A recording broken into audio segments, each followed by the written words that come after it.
आज आपण उकडलेल्या अंड्याची वेगळ्या पद्धतीची भुर्जी बनवणार आहोत.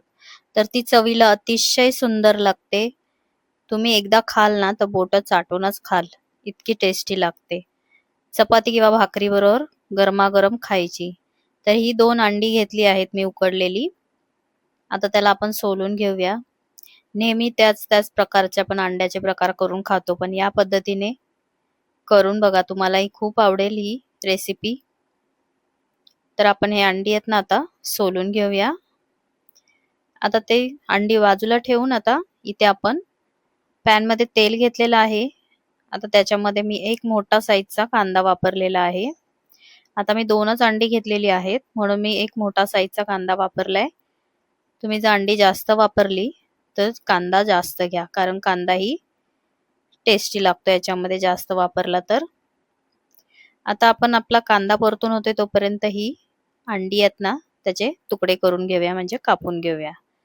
तर तुम्हाला हव्या त्या साईज मध्ये तुम्ही कापून घेऊ शकता. मी ते छोटे छोटे पीस केलेले आहेत. आणि हे पिवळा भाग आहे ना अंड्याचा, तो आपण नंतर कसा वापरायचा तो बघणार आहोत. तर अशा प्रकारे मी दोन्ही अंडी कापून घेतलेली आहेत.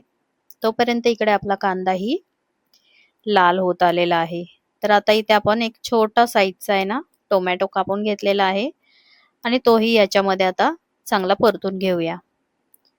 दोघेही चांगले परतून झाले, एकजीव झाले की त्याच्यामध्ये आता आपण मसाले घालून घेणार आहोत. तर त्याच्यात मी घातला आहे 1 चमचा लाल तिखट, 1 चमचा गरम मसाला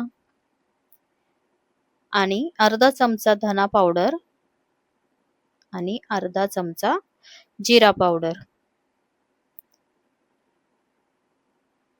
आणि इथे आता पाव चमचा आपण हळद घालून घ्यायची आहे. आता आपले मसाले टाकून झाले की आपण आता पटपट याला हलवून घ्यायचं आहे. चांगलं तेलामध्ये परतून घ्यायचंय एखाद मिनिट. परतून झाल्यानंतर आपण लगेच त्याच्यामध्ये थोडंसं पाणी घालणार आहोत, जेणेकरून आपले मसाले जळणार नाहीत. पाणी घातल्यामुळे आपले मसालेही जळणार नाही आणि आपला कांदा आणि टोमॅटो आहेत ना चांगले एकजीव होतील. त्याच्यासाठी आपण पाणी टाकायचं आहे थोडंसं. आणि आता त्याला 1 ते 1.5 मिनिटांसाठी झाकून ठेवायचं आहे, म्हणजे हा मसाला आपला छानपैकी असा शिजला जाईल. बघू शकता आपला मसाला कसा छान झालेला आहे. तेल सुटलेलं आहे आणि तो एकजीवही झालेला आहे. कांदा, टोमॅटो आणि सगळे मसाले व्यवस्थित परतून झालेले आहेत.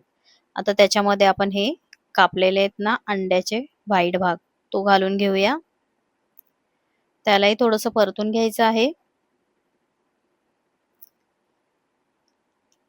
आता आपण त्याच्यामध्ये अंड्याचा पिवळा भाग घालणार आहोत, पण तो आपण असंच हाताने कुस्करून टाकणार आहोत. त्याच्याने टेस्ट खूप छान येते.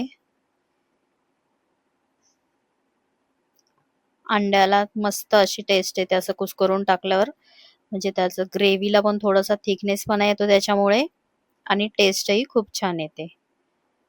आता यालाही आपण परतून घेऊया. छान असं परतून झालंय आता आपलं. आता चवीप्रमाणे जरा मीठ घालून घेऊया. इथे मी मीठ घातले आहे. आता यालाही चांगलं परतून घ्यायचंय. आता आपली भुर्जी झालेलीच आहे. खूप झटपट होणारी ही भुर्जी. बघू शकता तुम्ही. आता कोथिंबीर घालायची वरून की आपली भुर्जी ही खाण्यासाठी तयार. अगदी अंडी उकडलेली असतील ना तर अगदी 5 ते 10 मिनिटातच आपली ही रेसिपी तयार होते आणि खायला खूप टेस्टी लागते. तुम्ही अशा प्रकारे एकदा नक्की करून बघा. एकदा तुम्ही केली की नेहमी करून खाल अशी भुर्जी. आणि तुम्हाला जर ही रेसिपी आवडली असेल तर लाईक आणि सबस्क्राईब करायला विसरू नका. गरमागरम भुर्जी चपाती किंवा भाकरी बरोबर खूप छान लागते. धन्यवाद.